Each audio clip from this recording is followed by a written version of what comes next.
Hello, hi, నమస్తే, welcome to our channel. అందరూ ఎలా ఉన్నారండి? నేను కూడా బాగున్నాను.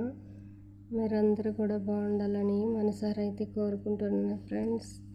ఇక్కడ నేను చూపించే రెసిపీ అయితే మునగాకు, కరివేపాకు, నువ్వులు, అవిసె గింజలు, శనక్కాయ పప్పులన్నిటినీ కలిపి నేను ఎంతో ఆరోగ్యకరమైన రుచికరమైన పొడిని అయితే తయారు చేసుకున్నానండి.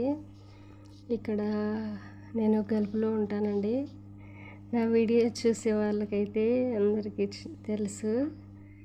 ఎవరైనా కొత్తగా చూస్తుంటే ప్లీజ్ అండి నా ఛానల్ అయితే తప్పకుండా లైక్ అండ్ సబ్స్క్రైబ్ చేయాలని కోరుకుంటున్నాను. మంచి రుచికరమైన పొడిని అయితే తయారు చేసుకున్నానండి. ఎందుకంటే ఇక్కడ రోజు కూరలు చేసుకోవటానికి అస్సలు వీలు పడదు. ప్లస్ వెజిటేబుల్స్ కూడా దొరకవండి. చాలా రేర్గా అయితే మన వెజిటేబుల్స్ దొరుకుతాయి. అందుకే తొందరగా తినాలగా అనిపిస్తే ఆకలి అవుతుంటే అస్సలు కూర లేక చాలా అయితే ఇబ్బంది పడాల్సి ఉంటుంది.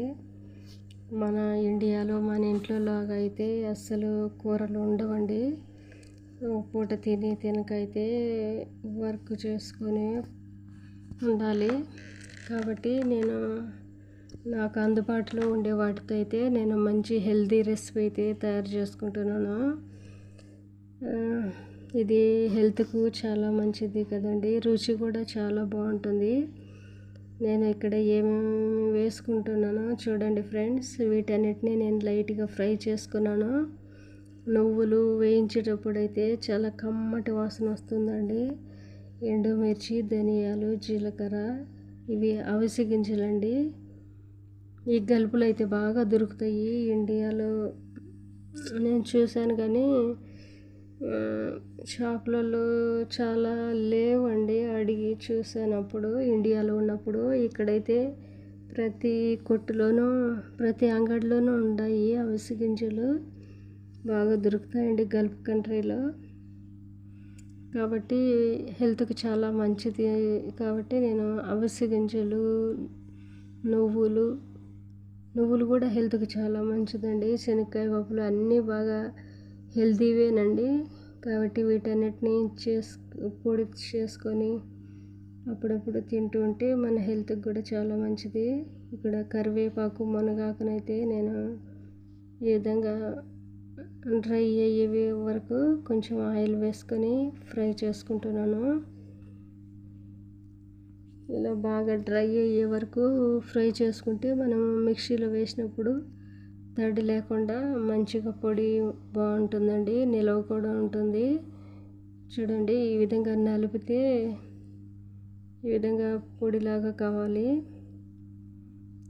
వీటన్నిటిని అయితే నేను ఫ్రై చేసుకొని చల్లారబెట్టుకుంటున్నానండి ఫ్యాన్ కింద అయితే.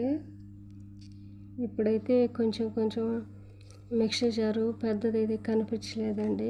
అందుకే నేను చిన్న దాంట్లో 4 సార్లు అయితే వేసుకున్నాను. కొంచెం వేసుకొని ఈ విధంగా అయితే పొడి అయితే చేసుకుంటున్నాను. కారపొడి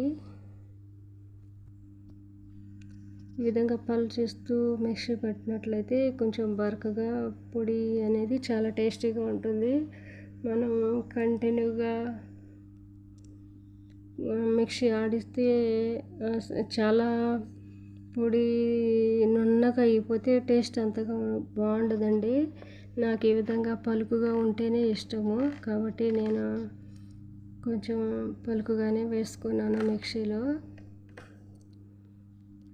ఇదంతా మిక్సీ పట్టుకున్న తర్వాత తెల్లగడ్డలను కూడా వేసుకొని కలుపుకున్నానండి. ఇప్పుడైతే వేడిగా రైస్ అయితే పెట్టుకొని వచ్చాను. నెయ్యి లేదండి. నెయ్యి ఉంటే అయితే సూపర్గా అయితే ఉంటుంది పొడి. నెయ్యి అయితే లేదు. నెయ్యితో ఈ పొడి తినడం అంటే నాకైతే చాలా ఇష్టం. కాకపోతే ఇక్కడ అవైలబుల్గా లేదు కాబట్టి ఉన్నదాంతో అడ్జస్ట్ కాక తప్పదండి. నా వీడియోను చివరి వరకు చూసి లైక్ అండ్ సబ్స్క్రైబ్ చేయండి ఫ్రెండ్స్. నా వీడియోస్ 80% సబ్స్క్రైబ్ చేయని వాళ్ళే చూస్తున్నారండి. ప్లీజ్ లైక్ అండ్ సబ్స్క్రైబ్ చేయండి.